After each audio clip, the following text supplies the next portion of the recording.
Hey guys, my name is Katie and welcome back to Let's Talk Apologetics. We're back with Ashton and we're just gonna go over some of his pain points and apologetic challenges that he faced as he was reconnecting with his journey back to Christ. And so I am so happy that you're back and we can get into this conversation a little bit more than we could have in the last podcast. You were the first episode, so congratulations for being the first episode. I'll give you your invisible medal. And and there was a lot of good things. I had a lot of military friends that listened and was saying very much the similar things. Like they have more downrange experience than I do. And similar to you and your backstory, things that you saw and how for that was a lot of their pain points of like them questioning their faith, a lot of stuff that they saw downrange. And just how that whole process works of being military, just the things that you see. And so know that there's a lot of people that were blessed by your testimony. And so I hope you don't stop speaking your testimony and don't stop sharing what God's doing in your life as he continues to progress you. And so yeah, let's just hop right into it. Sure. All right. Well, So I'm sorry. no, I was just going to say thank you. I appreciate the encouragement and let's do the thing. Yeah. So, okay. So just a rehash. Roughly about a year ago, you came to the faith full and you are full on practicing, full on awareness of your relationship with Christ, building that. And there was a lot of apologetic centered issues that kind of led you to that point. Yes. And so kind of just speak on what those challenges were, what those issues were, and we kind of just talk through them. Sure. So again, like we went over last time, some of my big apologist issues, probably one of my bigger ones, was the existence of evil. And that question can look a few different ways. If God, why suffering? Or how do I juxtapose infinitely holy and divine and just God with the Holocaust? And so, despite having some encounters with actual evil, my own experiences was less of the issue than the more theoretical. Going to war and doing some of those things, there are some experiences there, but that was much I can understand, or at least I could understand corrupted minds and broken men and hurt belief systems and just indoctrinations. Right. It was much, at least on a smaller scale, something like I mentioned, a Holocaust level event was harder for me to justify. Like, why couldn't there be a limit? Like, sure, we could have people could be as good as people could potentially ever be, but maybe why would God allow humans to be capable of murdering more than 5 people? Like maybe 5 limits, 5 murders is the limit. No one could ever be more evil than that. Like 5 and then you drop down. Sorry. yeah, 5 and then you just that's it. Like it just doesn't exist anymore. Like you're suddenly a different person. Like you could just never want to do more damage than that. Yeah. And you can make whatever arbitrary limit, right? No, people could do this amount of evil, but no further than this point. Right. And so that was probably my big apologetic issue. That, and then of course looking at mistaking flawed people for the Son of God. Mm-hmm. How did you rationalize the concept of free will in that thought process? So how it came to make sense to me was, and I'd heard the free will argument a number of times, but a bit of it was honestly being an infantryman. The first good answer made me laugh, and it was, okay, well, if God suddenly starts judging and correcting all of the evil in the world, why wouldn't he start with you? And what does that look like? Right. Maybe if he did judge us all and change us all immediately, maybe he'd start with you and me and everyone else. And so that made me laugh. And I was like, yeah, funny. But it actually got me to think, being a dark humor, infantryman.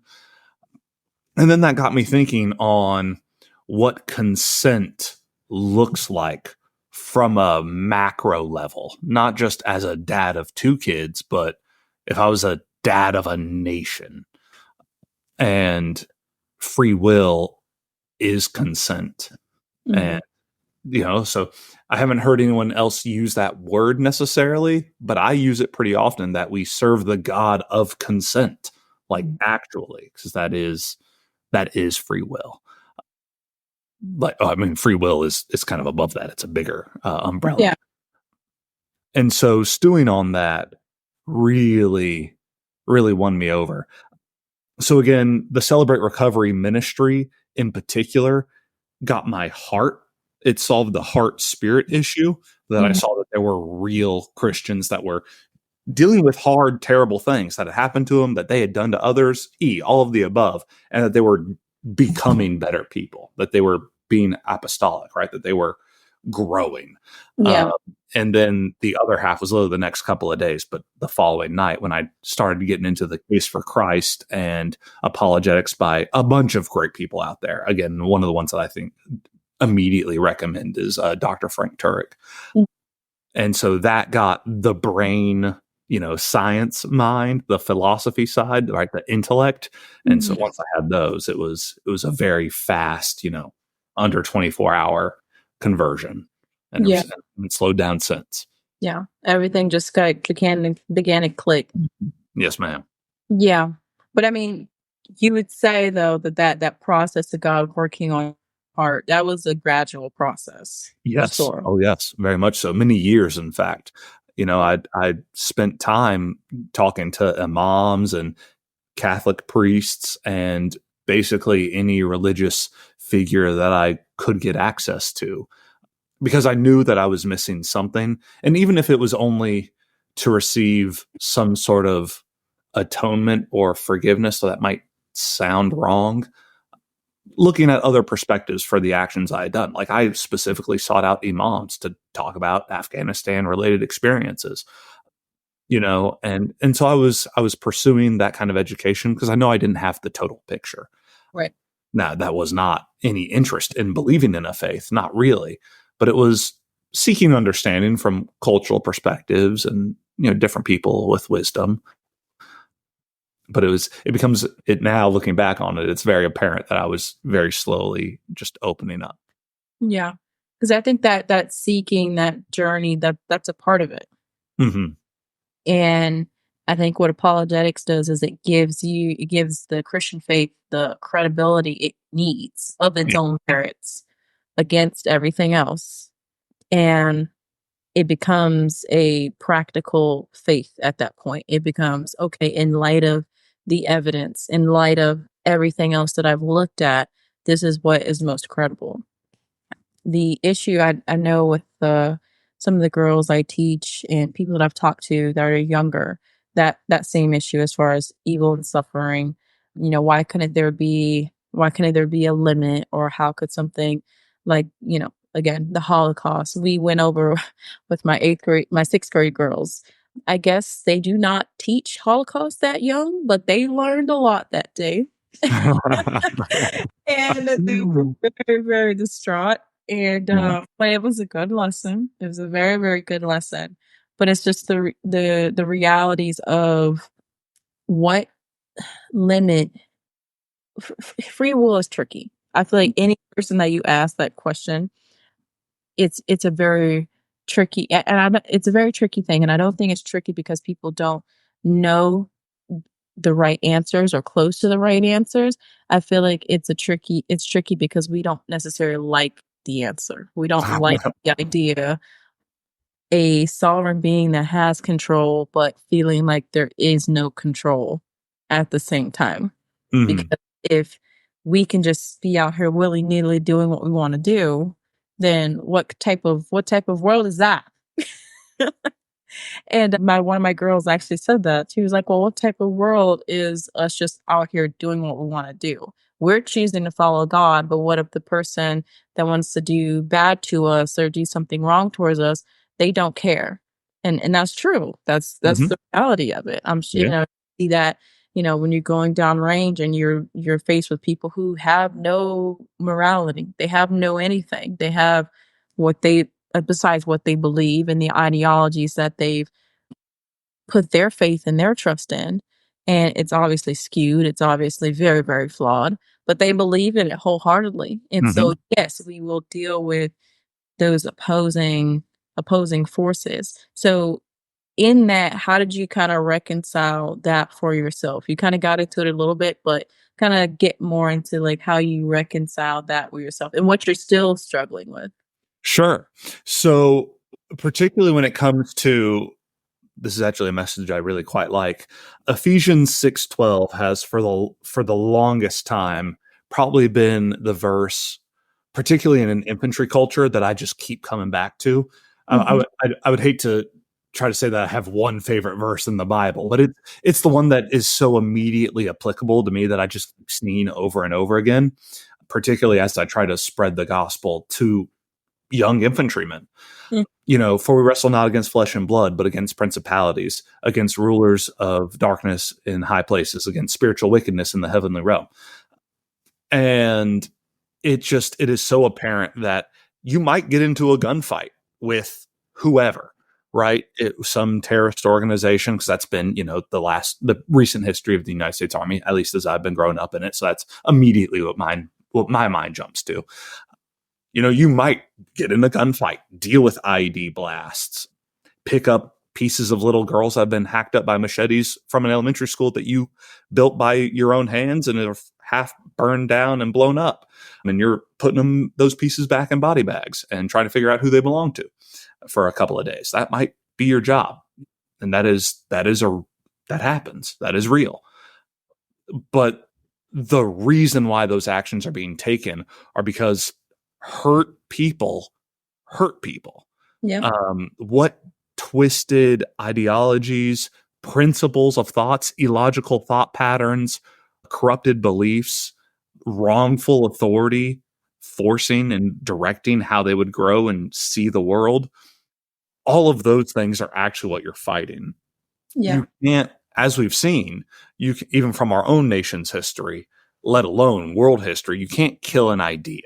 Yeah. You can educate, you can inform, we can confront. Mm. There's a lot of things we can do, but you can't stop an idea with bullets. Otherwise, you and me wouldn't be talking about Jesus because No, they we tried. Mhm. They tried real good with crosses and hangings and courts and You everything. can't kill an idea, an ideology, you can't legislate it away. That's No, another but you uh, can't fix it out. yeah, that's We another can confront it with truth. yeah, confront it with truth, and that's so important. I think we live in a world today.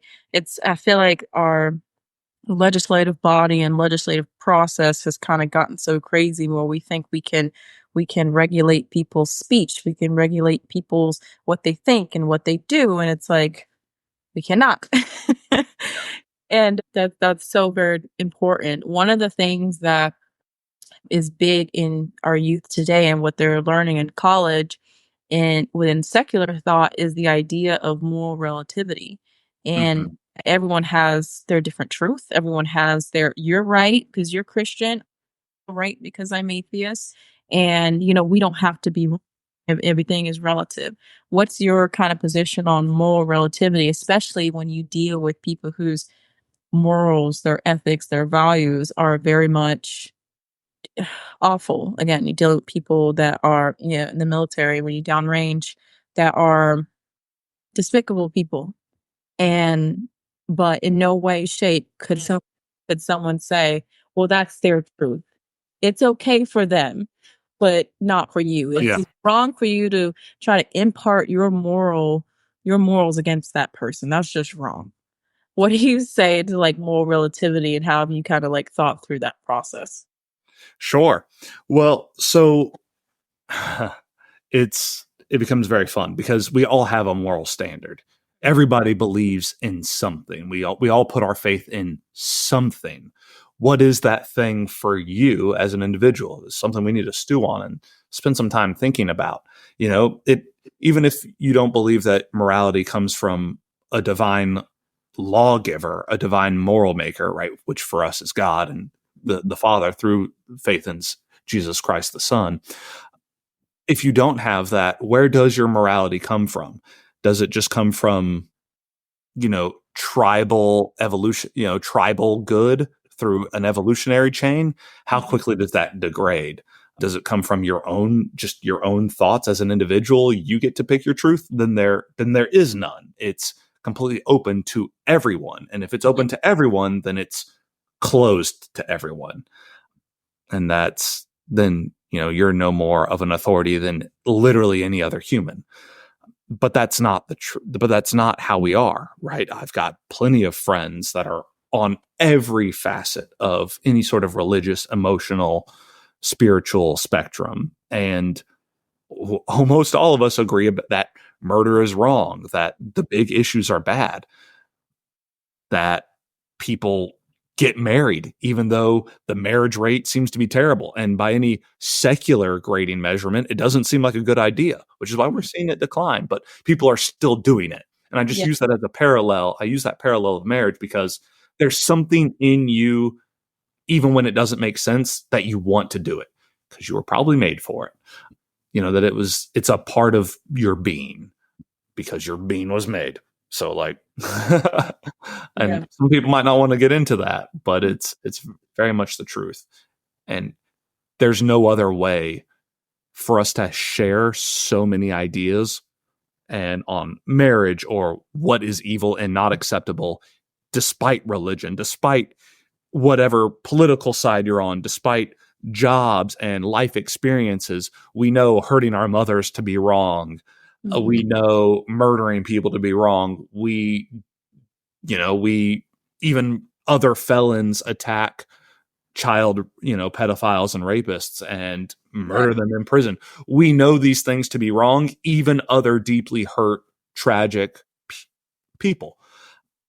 And there's no way to really justify that. Like tribal evolutionaryism. I butchered those words, by the way. My apologies. But just what's good for the tribe doesn't explain that. I think that's where we are today. Most young people today will lean towards some type of, well, I individually set my own moral character, which again, like you said, ends up being little pieces of everything because if you don't believe anything, then you're kind of just floating with everything. Yeah. And then, or some variation of society determines good. Society determines what is good, what is just, what is morally right, which is obviously very wrong. Because again, we fight back to then the Holocaust was okay. It was legal because they changed the laws to make it legal. Exactly. If it's what the culture says, then that's good.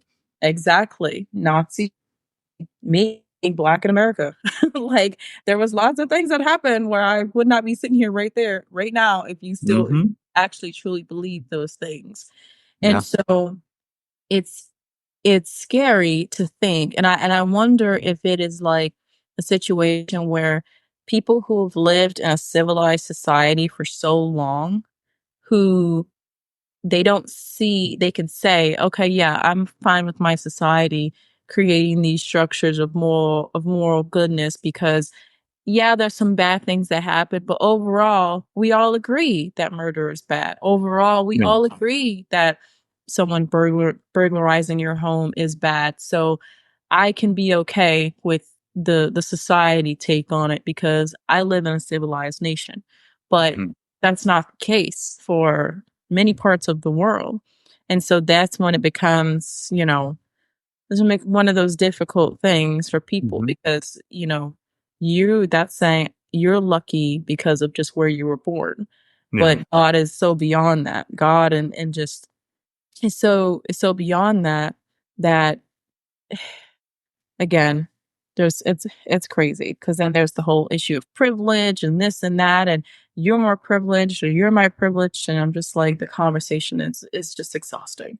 So now we get into the victimhood mentality and just exactly offended culture, and it's which is so crazy for U.S. born people. And honestly, it's why most other places don't like us. Mm. Because Look what because happens when they don't get to take a hot shower for a week or two. And exactly, like, oof. it's insane. And again, I had to be in the military and travel and meet people from all different types of cultures and things like that for me to kind of have that perspective.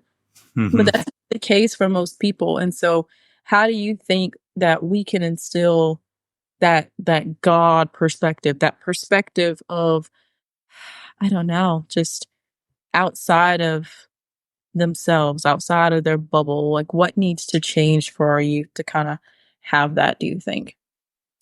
So, an easy answer that I think a few too many people fall into, because it's not a total answer, is that they need to be either more grateful that they do live such privileged lives, or that they need to experience some hardship, right? It's go on a mission, go visit a place in the world that is not so nice, where mental health doesn't revolve around internet access, your phone, where people don't care about these things, where them never having a hot shower in their life has never once made them unhappy. Whereas it can and does for most of us, if not all of us. You know, hot showers weren't invented when the Lord was here and walked amongst Emmanuel. That wasn't a thing. Like there so and there is some truth to those arguments. Like there absolutely is, that you should do those things to gain better perspective, because that's, you know, literally half the world is in very many areas and places just like it was thousands of years ago, and that is still the daily existence and experience. So there is definitely validity to those statements, and they are good, which is, you know, why we promote things like military service and so many other things. Even on an unrelated note, like law enforcement or emergency services personnel, where your everyday is almost everyone else's worst day of their lives. Yeah, that was Your everyday. But oh man, I'm kind of losing track there. So this is so big. Can you give me that question again, please, so I can stew on it? yeah, I was just saying, like, what do you think that our young people need to gain that God perspective? Because, like you said, you don't. Not everyone's going to go into military service. Not everyone's going to be able to travel the world and be able to see with their own eyes. Okay, I need to be more grateful. And Mhm. so, what is something that, like, what needs to be kind of worked on, instilled, like actual actionable things? Then, like you said, just grateful is not doesn't mean anything anymore. Yeah. Okay. All right. Well, this is where I get into all of the celebrate recovery principles and steps again. And, you know, literally just last night finished reading Safe People by which I believe is like 20, 30 years old now, by Dr. John Townsend and Dr. Henry Cloud, you know, Christ followers, but also very highly qualified leadership experts and psychologists and, you know, tons of qualifications. And so it's learning your own character and your own issues and your personhood, right? Taking that moral, emotional, spiritual inventory, learning your own faults and how you relate to people, how you don't relate to people, why you repeat and continue to fall into those same relationships, those same cycles repeat. And you don't have that awareness. And I don't mean that as any sort of accusatory. And it's a shorthand phrase that I heard recently that I quite like is, I don't care what happens in the White House. I care what happens in your house, right? In your heart. I don't need a revival in the country. I need a revival in me, which will Right. lead to the family, which will lead to the people I work with, which will lead to the people I care and love about, which Yes. could lead to the state, the country. We are, I think too many of us fall into, and I've been guilty of this, and I'm still guilty of this almost on the daily many times, of wanting and expecting others to change or other people to apologize before I give them that forgiveness or that grace. I want other people to do the work or to make Right. the change, when Mhm. it's me Mhm. that needs to do it. I've got character defects and issues that I need to become more Christ-like. It's not for the others to do. You know, a drunk driver hits me in a car and breaks my leg. By no means is it my fault, but it is now my responsibility to fix my leg and to restore whatever sort of life that I can, and to find a new purpose, a new meaning, which, you know, if even in that scenario, maybe I couldn't continue to be an infantryman because of, you know, complications, but what does that look like? And man, it's good stuff. I love it. Yeah, that's so important. And it's also the fact of when you do get to that place where you are someone who is on the giving side of grace and mercy to other people. Uh-oh, we seem to be having, Okay, we are good. hold on. I do apologize for my poor video quality. I couldn't get my other stuff to work, so it's my old ancient laptop. That was the only thing I could get to work. All right. I don't know why we broke up just then. I've got pretty good signal on my end, I do believe. I could use another device to link up if you'd like that. You know, if you're good, you're good. I can edit all that out. All right. We're good. We in there. So yeah, so when you get to the place where you are in the understanding of how to give grace and give mercy, like it's a journey. It's a journey of learning that and learning how to be Christ-like in that way. It's hard to also understand that you have to do that even when you're still not receiving. That's the hard part. That's the human part. Because then you feel like I should be rewarded for my efforts. I have done it. I should be rewarded for my efforts. And so this is big in marriage and especially in marriage, because I know like my husband and I, we were going through stuff before. I understood that there are things that I needed to do because I'm supposed to. And that's okay. It's okay to have things that you are supposed to do and supposed to live by. And one verse that has kept with me since I heard it, and it sits on my mind all the time and has for years, kind of like that verse Ephesians 6:12 for you, is in James when it talks about it is a sin for us not to do the right thing. And they basically saying that what is good, what is right, the right thing to do is a sin for you if you do not do it. If God has given your Holy Spirit and conscience the ability and awareness to know that this is what you're supposed to be doing, and you deny that and you violate that, that is now a sin for you. It doesn't need to be written down on the tablets that, hey, you should not act this way. Like, no, your Holy Spirit guides you and it will give you the yes, you should be doing this, or no, you should not be doing this. And so, you know, you're going through things and you're like, I need to be Christ-like. I need to be, fruit of the spirits, the gentleness, patience, kindness, love. And I want to respond this way, but it's not going to be conducive. Oh, but it's going to satisfy my flesh. And Jesus, it's like that gentle nudge from Jesus that goes, it's a sin to know the right thing to do and not do it. Yeah. And it is frustrating, but I feel like it's a good frustrator. It's a good frustrating because in every scenario where I've had to do that, I've had to bite my tongue. I've had to shut up. I've had to just do things that I did not want to do. It has always bore fruit in every situation. And so, it's important to kind of think, like, I think it's good to have like those verses, not the only verses, things that you live by that keep you in tune and keep you in check with God. Another question. Earlier today, I had an interview with somebody who was like the world judo champion. I don't know what judo is. Oh yeah. Judo's awesome. I don't know what that is. I've never, ever heard of judo before. He's from Switzerland. Wow. And he had a great testimony because he was someone who, again, is an athlete, was on top of the world, felt big, felt amazing. And he realized it was all ego. It was all ego. It was all pride. He stopped, working and being in that athletic space, and he had to figure out kind of who he was aside from the accomplishments and aside from people screaming his name. Like, who are you left with?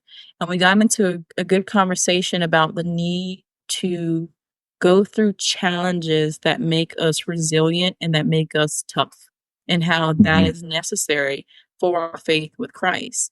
And I feel like today our youth have the kid gloves on them, in which it's like this shield from, oh, this is hard, this is tough, they want an easy life. And I feel like that's it's like it needs to be understanding that that's not the case for the Christian believer. Yeah. I think it's so immediately evident that that is not the case for anyone. I mean, how many young men do we find that are just absolutely, in myself included, that are addicted to, or just absolutely consumed, or just spend so much time in the study and pursuit of video games, or memorizing an entire NFL team's history. And they can go back 4 decades and tell you every player's professional and college statistics. How many dudes are, I already mentioned the video games, but all of these fake vicarious conquest, right? This struggle against self, against an outside force. And none of those things are inherently bad, right? I'm not talking bad about football or the NFL, or telling you that you shouldn't know some of the stats of your favorite team. But it's when that becomes your success and identity, or when you can go back 20 years and tell me every dude's, the last three quarterbacks' entire history, but you can't tell me the last time you opened your Bible or what your favorite verse is right now. That's an idol. You're worshiping the wrong thing. That is worship. That is what you are dedicating your life and time and efforts and mental and emotional efforts into. And particularly young men, basically all that I see, again, I'm a drill sergeant. So I see men that have a goal, they have fire, but it's getting pulled and put into something unproductive, and that really steals that conquest, that drive, right? You should want to slay the dragons. There are dragons out there that need to be slayed, whether that is enemy combatants of terrorist organizations that absolutely need a much more visceral slaying of the dragons, or it is a what you believe to be a cultural injustice, which there are in any culture, that needs to be attacked with, through politics maybe, or through charity, or I don't know, whatever that is to you, the individual listener. There are things that we need: uncompromising truth, loving aggression, compassion for people. The truth without love is just a cudgel, right? It's just to make us feel better and to hit someone with. And I've certainly been guilty of that in the past, that it's, a self-righteous indignation. I'm making someone lesser and me better by hitting them with truth. Right. Whereas compassion without truth isn't loving either, and isn't truth. It's caring about its selfishness. I care about my relationship or how I'm viewed more than that actual person I'm talking to, more than the issue that I'm apparently trying, or saying that I'm trying to fix. Right. The young men and the young women want to fight and slay dragons. They want to, but it's getting corrupted into something else. It's getting corrupted into hookup culture, maybe, where it's, sexual escapades. Maybe it's in video games where it's easy. I can just hit a couple buttons and start conquest, and I can beat other people, and maybe I can even talk trash to them, so I know that there's a human there, and so that gets me in a little bit of the competition, a little bit of the ego, and some of those things are good desires, and that we need them, right? We need warriors, whether that's in a literal battle picking up a rifle sense, or a refusal to allow people to step over my boundaries and to sit in denial, right? I refuse and will wage total war on my own character defects. Right. That requires the same thing. Mm. It really does. And I very much resisted that idea that, like, people that would give Christian messaging about being a warrior for Christ and that it can be just like gunfighting and being a warfighter. But it really is. Yeah. It really is the exact same thing. These self-disciplines, all of these amazing attributes that are needed are absolutely needed to become who you're supposed to be in Christ, to get I out think of it's denial, to make that for that to then go into your family, right? To not allow your own fears and egos and not wanting to look bad in front of people to not bring up an issue, to not bring up a hard conversation, to not kind of call someone out and usually yourself out when it's needed. Yeah, I think it can be I think I agree with what you're saying as far as, like, everyone has that because I feel like God has put that in us, this desire to aspire to something, to aspire and grow in something, have some type of progression. That's why people like career progression. I know I can get to this, job title, and I can work to get to the next, and I can work to get to the next, but eventually that stops, Yeah. and you lose yourself. You lose I can imagine, like, I have people that I know who have grandparents or parents that come out of the military and they retire and, they're majors, they're colonels, they're all this, and they come out and they don't know what to do. Sometimes they go into the contracting space, but sometimes they just come out expecting to just be retired and they feel like a nobody. They feel like just and there's depression, there's suicide, there's all Yeah. types of things because they don't know who they are separate Yeah. from the military. Yeah. And so it's The like team. that in all areas. Yeah. They got their identity, or Yeah.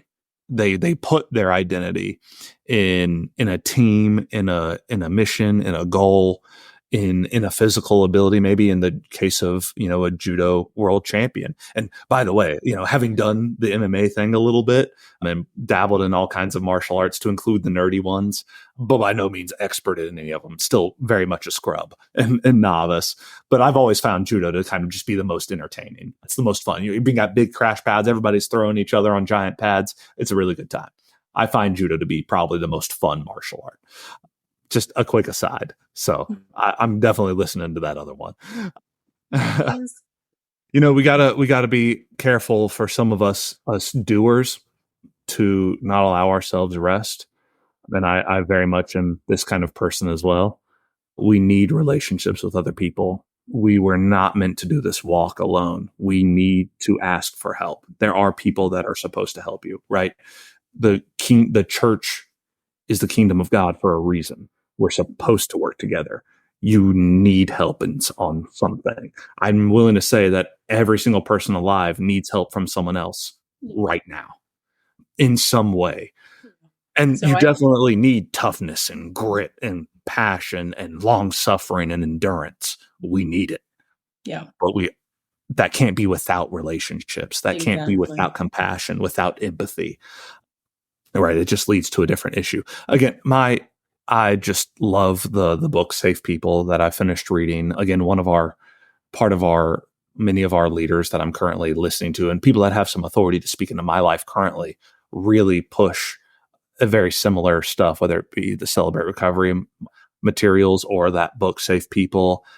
And that's really opened my eyes to include even doing some character flaws and asking for forgiveness literally today to some of my own family on things that I hadn't thought of and forgot about from years ago, like literally today, this morning, and working through these things and my own part to play and other people's part to play in that and understanding it, but without getting angry at people, without trying to deny my own culpabilities, but also trying to now bring up these topics and not allow other people to break healthy boundaries, to not allow, right? I have to not allow their victim mindset and my willingness to be compassionate to give an untruthful sorry or apology, and to allow me to be the bad guy when I am not, or when I'm trying to call them to understand their own story and step out of denial, which is amazingly painful.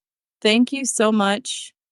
Again, we could talk like anytime. And We probably will at some point. But thank you so much for just coming on and talking to me. You've blessed me with some of the things that you're doing and how you're growing and getting involved with other ministries. And I'm going to be praying for you and your wife and your family to just be so focused on y'all's relationship with God that you guys are just exactly where you need to be. Mhm. And so super, super thankful for you. And I have to get out of here. I'm like 15 minutes. Absolutely, I get it. All right. We've got things going on too, but before we go, thank you so much. I really appreciate it. It has been so apparent that so many things in life are happening, literally to include today, that the good fruits are coming and are showing, and that we're on the right track. And I just love it, and I'm glad that I get to share whatever piece of that with you as well. So thank you. Yeah. Definitely pray for each other and grow.